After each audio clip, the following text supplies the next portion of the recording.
Protein er overvurderet. Protein er en del af de 3 makronæringsstoffer, som vores krop har brug for. Protein, kulhydrater og fedt. Bare lige hurtigt lidt viden. Det bliver fordelt hen over kalorier. Protein har 4 kalorier per gram, og kulhydrater har 4 kalorier per gram, og fedt har 9 kalorier per gram. Men hvorfor siger jeg så, at protein er overvurderet? Fordi omkring mængder, timing, alt det folk tænker omkring protein, er alt for overvurderet. Vores protein er ikke kun inden for at bygge muskelmasse. Det er også inden for andre funktionelle ting i vores krop. De mest almindelige ting, folk siger, når man snakker om protein. Du skal mindst have x gram protein. Nu har jeg fået lov til at købe proteinpulver, så nu bliver jeg kæmpe stor.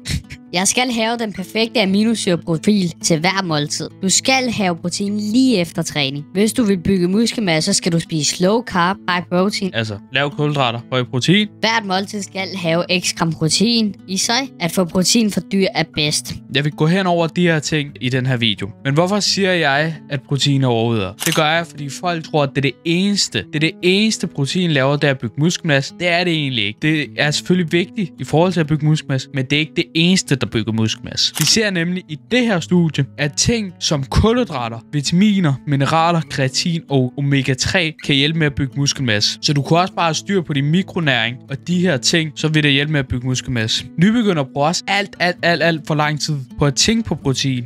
Fordi som nybegynder kan du stort set gro af alt. Du kan vitterligt bare gå ind og træne, og så vil du vokse af det. Samtidig, så hvis du er heldig som nybegynder, så assimilerer du 10 gram protein dagligt til muskelopbygning, som er cirka 9-10 kilo muskelmasse årligt. Så for nye, lad være med at tænke over protein for meget. Det er selvfølgelig vigtigt, men lad være med at tænke for meget over det. Og du skal ikke til aminosyre. Du kan lære fedt, du kan lære kulhydrater, men du tror ikke, du kan lære aminosyre. Selvfølgelig kan du lære aminosyre. Vi ser her alle de aminosyre, vi har, hvor vi har 9 essentielle aminosyre, også kaldet EAA. Hvis du bare spiser en lille smule varieret, og ikke lever af pasta med ketchup, så behøver du ikke at tælle aminosyre. Er der et anabolisk vindue? Ja og nej. Hvis vi kigger på det her studie, som prøver at finde ud af, om der er et anabolisk vindue. Vi ser i studiet, at det er meget mere vigtigt at få dit daglige indtag af protein, end det er, hvornår du får dit protein. Samtidig er det her anaboliske vindue ikke særlig snævert, som folk tror. Folk tror, man skal have protein lige før træning. Det er faktisk helt op til 6 timer. 6 timer før og efter din træning kan faktisk have den her anaboliske effekt. Så vi ser i studiet, at du som pre-workout eller post-workout middel, altså før eller efter træning, skal du have i stedet mellem 0,4 til 0,5 gram protein per kilo kropsvægt. Så hvis du vejer 80 kilo, så er det i stedet mellem 32 til 40 gram protein. Men her, der kommer snakken om, at protein er overvurderet. Fordi folk snakker alt for meget om protein, og alt for lidt om kulhydrater og fedt. Men især kulhydrater til de her måltider omkring din træning. Kulhydrater er meget mere vigtige for et pre-workout middel eller et post-workout middel for den her anaboliske effekt. Så jeg anbefaler, at du får 1 gram kulhydrat per kilo kropsvægt til din pre-workout middel eller din post-workout middel. Altså det måltid, du har lige omkring din træning. Så meget simpelt, hvis du vejer 80 kilo, 80 gram kulhydrater, 40 gram protein. Det er alt, du behøver. Det samme ser vi i de her 3 studier.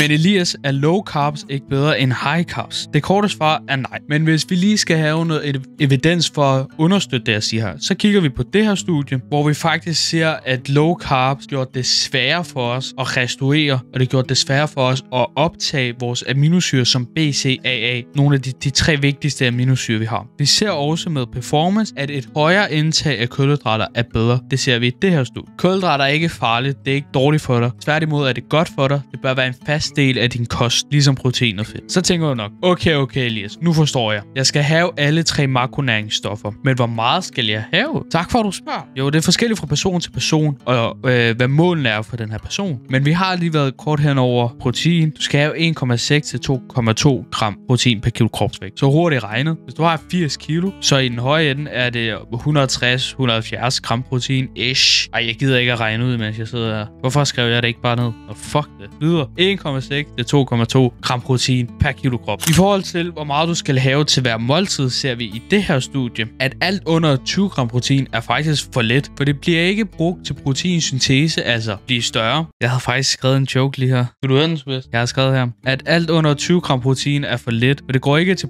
proteinsyntese, og dermed ikke nogen anabolisk effekt. Og så er vi stadig den der lille grimme dreng, alle pigerne løb væk fra i skolegården.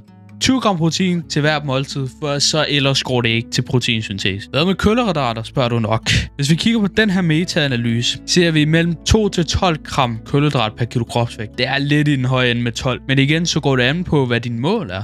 Altså reelt, så hvis du har behov i forhold til sportsperformance og spise så meget kulhydrat, så vil du egentlig godt kunne gøre det, men det er nok de færreste. Så er det vel bare fedt, vi mangler. Igen er det forskelligt fra person til person, og hvad målen er. Men et sted mellem 20 til 35% vil være det første, du hører folk sige. Så hvis du spiser 2000 kalorier, så er i stedet med 45 til 78 gram fedt skal du have. Okay, Elias, hvor er det bedst at få sit protein? Fra kød eller fra planter? Det er jo et godt spørgsmål. Hvis vi kigger på det her studie, er der lidt til ingen forskel på, om du får dit protein fra planter eller fra kød. Du kan også supplemere med en god whey-proteinpulver. Det ser vi i det her studie, og i det her studie. Der er lige mange studier, var.